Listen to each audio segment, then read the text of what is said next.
কিয়ামতের দিনটা বড্ড ভয়ঙ্কর, কেউ সুপারিশ করার সাহস পাবে না। আরে আমার অবস্থা কি আমি জানি না, আমি আবার কার জন্য সুপারিশ করবো? কথা বুঝেন নাই? আমার কি হবে আমি জানি, তা আমি আরেকজনের নিয়ে টেনশন করার সুযোগ কোথায়? ইয়া নাফসি ইয়া নাফসি, আল্লাহ আমারে বাঁচাও আমারে বাঁচাও আমারে বাঁচাও। কাঁদতে কাঁদতে মানুষ হয়রান হয়ে যাবে, এ নাকি আবার আরেকজনের বাঁচাবে।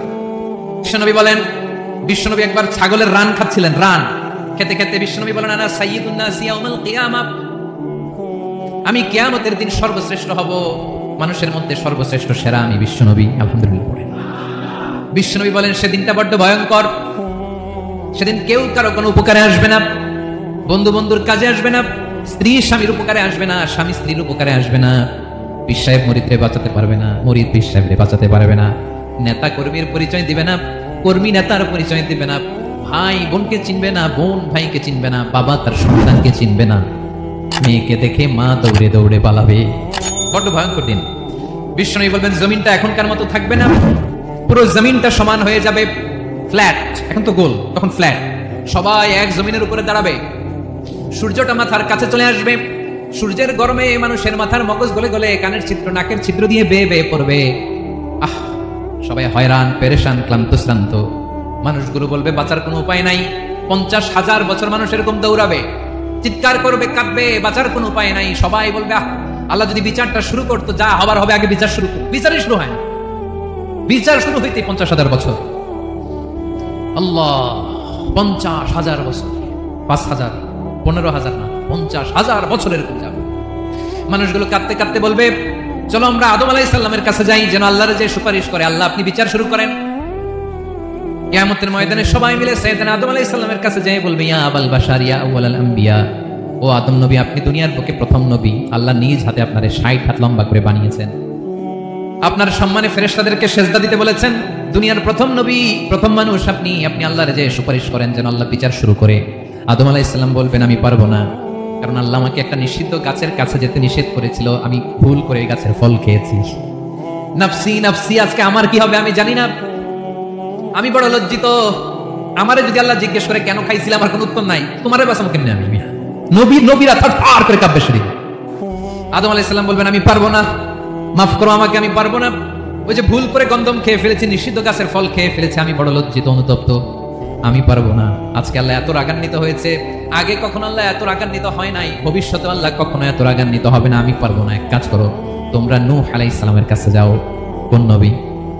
লোকেরা এবার পাগলের মতো দৌড়াতে দৌড়াতে আল্লাহর নবী নূহ আলাইহিস সালামের কাছে যেয়ে বলবে, ইয়া নবী আল্লাহ নূহ, আনতা আউয়ালুর রাসূলি ফিল আরদ, আপনি জমিনে প্রথম রাসূল।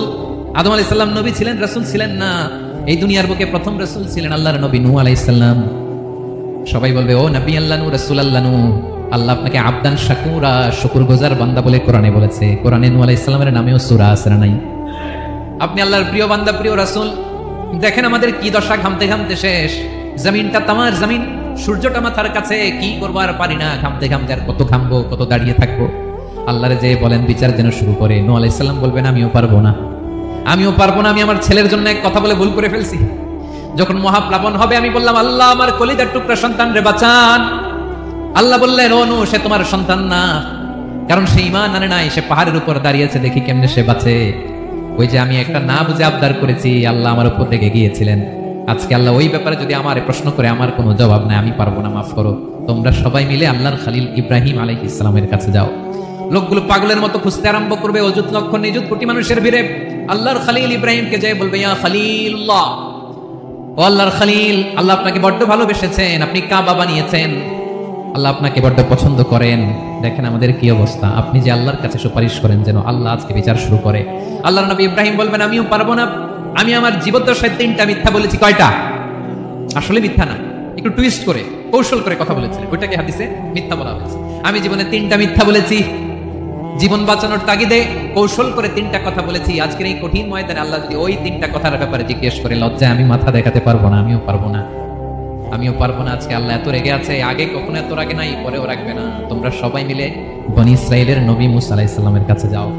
সবাই এবার যাবে মুসা আলাইহিস সালামের কাছে, যেয়ে বলবে ইয়া নবী আল্লাহ মুসা, আপনি ছিলেন কালিমুল্লাহ, আল্লাহর সাথে সরাসরি কথা বলতেন, রব্বুল আলামিন আপনাকে তাওরাত কিতাব দিয়েছেন, আপনি যে একটু সুপারিশ করেন। আল্লাহর নবী মুসা বলবেন মাফ করো, আমিও পারবো না, আমি দুনিয়ার বুকে ভুল করে একটা মানুষকে মেরে ফেলেছি, আমি মারছিলাম আদব শিক্ষা দেওয়ার জন্য এক থাপ্পড়, ওই থাপ্পড়ে যে লোক মরেই যাবে আমি জানতাম না।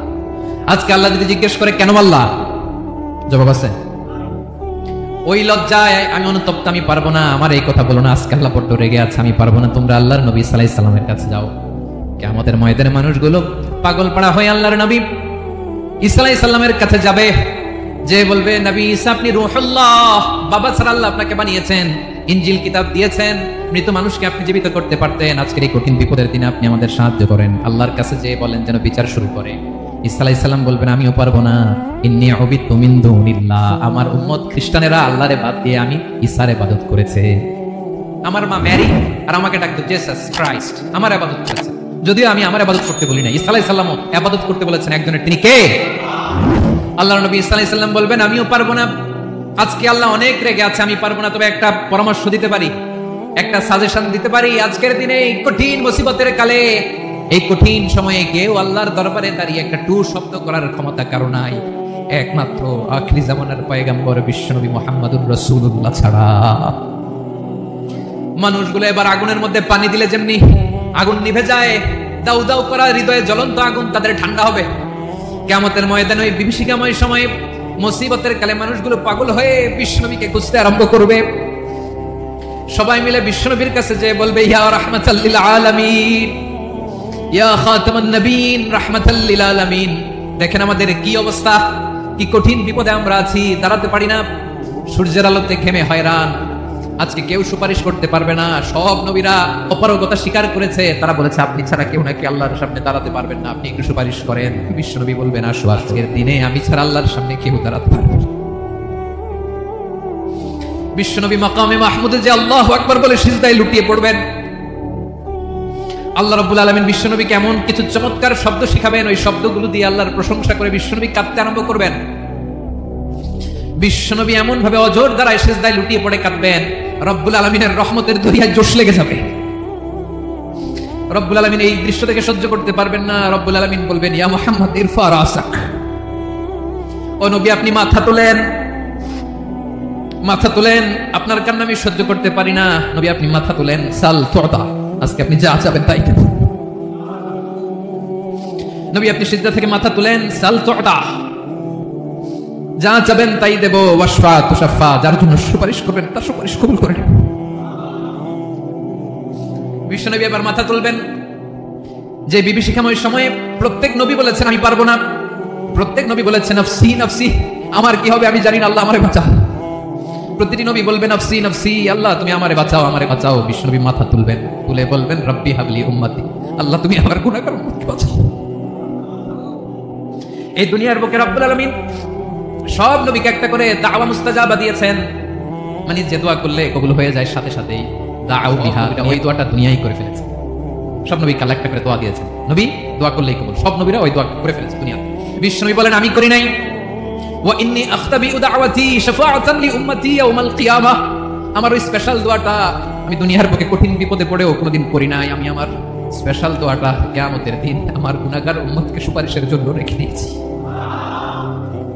আল্লাহ বলবেন নবীর ফারাসাক, মাথা তুলেন, আর কাটবেন না। বিশ্বনবী মাথা তুলবেন, আল্লাহ বলবেন সাল তুতা, আপনি যা চাবেন তাই দেব। ওয়াশফা তুশাফা, সুপারিশ করেন, সুপারিশ কবুল করব। বিশ্বনবী বলবেন আল্লাহ ওই স্পেশাল দোয়াটা দুনিয়াতে করি নাই, আজকে আমি তোমার দরবারে দাঁড়িয়ে কিয়ামতের দিন ওই দোয়াটা করছি। আল্লাহ আমার যে উম্মতের হৃদয়ে যাররা পরিমাণ ঈমান আছে, আমার একটা উম্মতকেও তুমি জাহান্নামে ঢোকাতে পারবে না। বিশ্বনবী পাগলের মতো একবার হাউজে কাউসারে যাবেন, একবার সিরাতে যাবেন, একবার পুলসিরাতের দিকে, একবার হাউজে কাউসারের দিকে পাগলের মতো দৌড়াতে থাকবেন। তার কোনো গুনাহগার উম্মত যাতে জাহান্নামে ঢুকে না যায়, সেদিন কেউ সুপারিশ করতে পারবে না বিশ্বনবী ছাড়া। এজন্য 5 নম্বর আল্লাহ বললেন মান যাল্লাযী ইয়াশফাউ ইনদাহু ইল্লা বিইযনিহি, কার সাহস আছে, কার এত বড় বুকের পাটা কিয়ামতের কঠিন দিন আল্লাহর সামনে দাঁড়িয়ে সুপারিশ করবে, কার ক্ষমতা নেই, কারো ক্ষমতা নাই। বিশ্বনবী সেদিন সিজদায় পড়ে উম্মতের জন্য কাঁদবেন, সবাই কাঁদবে নফসি নফসি, আল্লাহ আমারে বাঁচাও, আল্লাহ আমারে বাঁচাও। বিশ্বনবী বলবেন উম্মতি উম্মতি, বিশ্বনবী আমার জন্য কাঁদবেন, আপনার জন্য কাঁদবেন, আমাদের জন্য সেদিন কেঁদে কেঁদে জাহান্নামের দরজায় দাঁড়িয়ে আমাদের টেনে টেনে জান্নাতে ঢুকাবেন। এজন্য এই বিশ্বনবীর ভালোবাসা যেন আমাদের হৃদয়ে ভরপুর থাকে। আমার ভাইয়েরা, প্রতি শুক্রবার বিশ্বনবীর উপরে বেশি বেশি যেন আমরা দুরূদ পড়ি। আমরা যখন বিশ্বনবীর সালাম দেই, দুরূদ পড়ি, একদল স্পেশাল ফেরেশতা আছে যারা বিশ্বনবীর দুধটা নিয়ে সরাসরি বিশ্বনবীর রওজায় যায়, যে বলে অমুকের বেটা অমুক আপনারে সালাম দিয়েছে। বিশ্বনবী নিজ কবরের থেকে নিজেই সালামের উত্তর দেয়। বিশ্বনবীর ভালোবাসা যেন আমাদের হৃদয়ে থাকে, বিশ্বনবীর সুন্নাহ দিয়ে যেন আমাদের জীবনটাকে সাজাই করা যাবে ইনশাআল্লাহ। বিশ্বনবীর ভালো